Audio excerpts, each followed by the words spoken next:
Now, footage has circulated of France's First Lady, Brigitte Macron, using a slur against feminist activists who were interrupting the stand-up show of Ary Abittan, who was wearing masks of the actor and shouting rapist at this performer. Abittan was accused of rape back in 2021, but the case was dropped in 2023. Interesting here, Dee Dee, that Brigitte is reported to have said in French, of course, if there are any stupid bitches, we'll kick them out, using a vulgar expression in French. Well, this is quite a turn-up. I wasn't expecting this sort of work from Brigitte Macron. Well, I am actually on her side in this, and it doesn't mean I'm in favour of sexual assault, nor does it mean that she is. I think what she's getting at is that she, like a lot of people, are probably sick of protesters interrupting shows where people have paid their money to see a performer perform. We saw it here in Australia when Jerry Seinfeld was performing in Melbourne. Protesters got up during his show and heckled him and had a go, and the crowd really did not have a taste for it. In fact, they booed the protesters out. So I think they do themselves a disservice when they bob up in these situations and put their interests in pushing their cause ahead of what's probably best for most of the people, and that is allowing them to enjoy the show that they paid to see. Now, Meghan Markle is planning to reach out to her estranged dad, Thomas, a second time following his near-death experience. He had his leg amputated, Dee Dee. She was hoping to get a letter to him as soon as she identified the hospital where he is recovering. Dee Dee, a source has told, source that's supposedly close to Meghan has told Page 6 that she had been calling local hospitals to try to locate her father so that this letter could be delivered to him. Yeah, well, I call poppycock on most of this. And a letter? Like what? Is she having it delivered by pigeon? This is just crazy in this day and age, that this woman who holds herself up and is happy to be lauded as a founder and a great, successful, intelligent woman cannot get a message to her father. Well, it's probably close to a week now. I think it's unacceptable, and I feel really sorry for him. He seems to me to have been a very good and decent man. I think he did most of the heavy lifting when she was a young woman, raising her and taking her on set, and she's spoken about that in years past, about how she enjoyed going to work with her father. So there was a good relationship there. For whatever reason it has fallen apart, I think she's obviously the one that's holding out on him. He's desperate to see her, and she's, fumbling over ways to get in touch with him. It's not that hard in this day and age. I don't believe anything this woman says.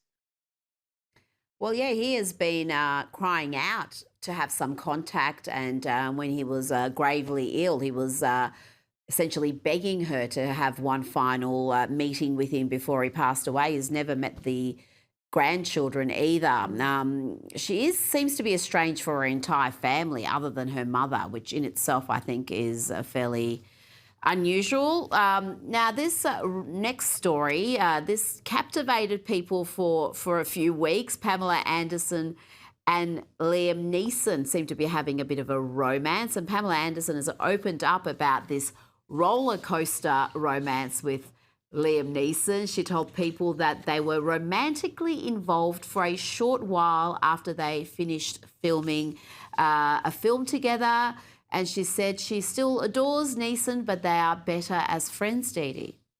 Darn it. I mean, I was like everyone else, and we were, to use an expression some people use, we're all getting ahead of our skis. We all wanted this to be the new romance. I mean, look, Liam Neeson lost his wife, Natasha Richardson, under really sad and tragic circumstances. She died after a skiing accident some years ago. So, we want him to be happy. And Pammy, I think she's really sweet, if not the sharpest tool in the shed.